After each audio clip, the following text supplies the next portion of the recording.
Listen, you don't have to hear or feel me to know you're in the middle of some game. All you have to do is remember. Just remember you are, please. Anyway, man, like, I had written this thing that I was going to read for you, but I can't. Half of it's not even worth reading all of a sudden. Like, geez Louise, man. Remember, like, when it comes to all, like, anything that's basically really spiritual or even religious, for the most part, I have not read anything, any sort of material or literature on those things. Like, those are just things that come to me, okay? Or my field of awareness just kind of grabs at them. And then I just know it, right? But man, I was just showering or whatever a minute ago, and I've often mentioned on here, like, usually I watch YouTube videos, my hands are tied, so to speak, like if I'm doing dishes or showering, whatever it might be. And in this case, I go on my little YouTube, and on the thread, there's this thing about Archon, so I click on it. It's a half an hour video. I watch it.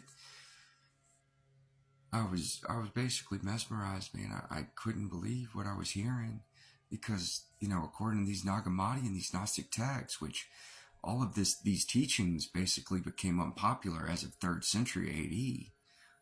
But it says, and there was a reason they became popular, because those who know about this, the ones that serve the things that we're playing against, they did everything they could. They killed, they concealed, they did whatever it took to hide this information, or to just turn it in, the perception of it, into a nonsense, okay?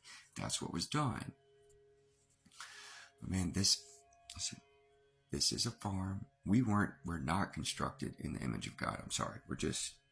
I wish that was true, but we're not. To be animated, to actually have conscious life, we have what we can call a divine spark, okay? And that, in essence, is a part or a piece of the mind of God, okay? A piece of the one consciousness, whatever you can call it, conscious spirit. Like a little sliver of that is your divine spark, and that is how you are animated, per se.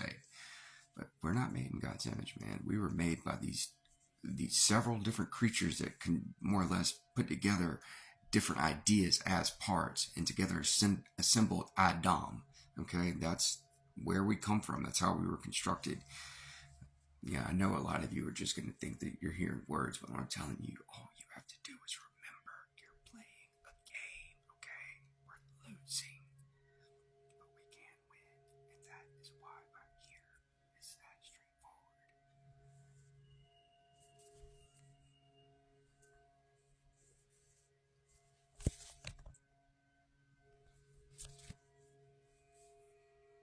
I'm, when I whisper like that, it's not this thing that you're looking at. Um, there's a lot, man. This is odd. Anyway, I'm just gonna have to read because that just made me, kind of lose where I was at. But anyway, the oldest game we play, so to speak, has at this particular time been rigged in almost every conceivable fashion against us. Part of their stacking the deck came at the expense of our individuality, simply meaning they devised a myriad of manners to get us to work against us, and us not knowing ourselves as an us, nor as an individual element of this us, was perhaps one of the more efficacious operations of deception. Let us acknowledge the exquisite delightfulness of being a you and not a they. For to lose oneself in the somehow shallow abyss of the masses is to forego the meaning of your privatized conscious experience / existence. Try to recognize, in all probability remember, you are playing a game, and as a prerequisite or antecedent, meaning what is in fact a priori to this remembrance, is you must learn and know yourself as something other than how you identify now, because you are neither identity nor personality. You are the divine spark of a great See, this is before I heard, like, it literally, like, I can't say any of that stuff anymore. I'm not going to utter it. Like, I just can't say it. An identity or personality was subtly prescribed and imposed on you. You are not a name, race, gender, occupation, or even a person. You are exponentially beyond such labels and misnomers to your true self. And I'm only talking about the divine spark of you, okay? Everything else was conceived by what we could more or less call monsters, but they're the ones above us, okay? They're the rulers, they're archons. They made us think we were people simply living a life, but it was all a nonsense and very much sophisticated yet subtle and very much well executed tactic for a nefarious psychological warfare, so to speak. It was evil, pure evil, and we are behind the eight ball losing a game to this evil. But when you find yourself, your truest self, you can find others, meaning you're able to truly embrace your so-called neighbor or fellow individual as simply an extension or other version of you. And when enough of us find ourselves and one another, while we're remembering this is all a game, we can change the game. We can maneuver from behind this figurative eight ball and perform things of near unimaginable extraordinariness and win the game, and this time do so forever. Isolate yourself, so to look for yourself. Look for yourself, so to find yourself. Find yourself to learn and know yourself. Know yourself to know others. Know others to embrace others. And embrace others so to embrace us. It's simple. It's straightforward. How, why, and what we must do has been written, and therefore it is so. I make an earnest promise to you as a humble aspect of the us. These efforts and labors have created a probability, one only in need of collective realization and acknowledgement that pulls it into being. You as you don't even have to listen to me. All you have to do is remember who and what you are. Then you'll know what and how this makes a near perfect sense. We are playing for our own divine spark. I'm imagining that whisper, that thing, like whatever happened when I was talking a minute ago. I keep saying the truth is so subtle. It's subtle.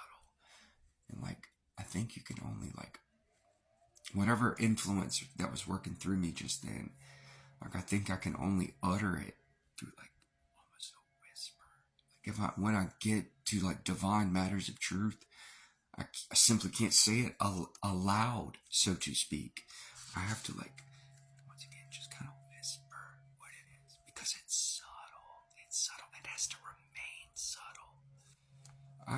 I'm not just making it, dude. You're literally watching something just unfold in quote unquote real time before your very eyes. And then I just get on here and start talking. I don't plan. I'm not an actor. I don't plan any of this out. Listen, but you literally just saw something quite remarkable, whether you want to acknowledge it or not. Once again, man, you don't have to listen to me. I'm not, you don't have to try to even feel me. All you have to do is remember. This is just a game. The game is hide and conceal our divine spark from ourselves. The things above us, these rulers, these archons, they torture and deceive us. So to conceal and hide this divine spark, it gets us lost in this myriad of emotions, feelings, thoughts, all this stuff, just we're so consumed by it for the most part, or so to speak, that of course we can't find the divine spark within us, or know ourselves, or realize that we have it. I am here as a representation, as an aspect of the us, to simply purport to you what is so. And in that sense, you need to just sit with the thoughts that I share, reflect upon them, and then see what comes back to you, or receive an insight based off that reflection. That's what Tesla meant when he said his mind is a receiver. It's never been elucidated or properly explained. Through awareness, okay? This thing just kind of grabbed at it and then presented it before you. I'm doing all this gesturing because, dude, I don't, this isn't necessarily of my own volition. There is something that just keeps, and it's not like it's taken over my being, but it's oh, this is a good idea. It's hard, dude. Try to explain. It's a messy enterprise, putting a lot of this stuff in words, and I don't know how else to express it, to be honest with you, but I'm trying my best.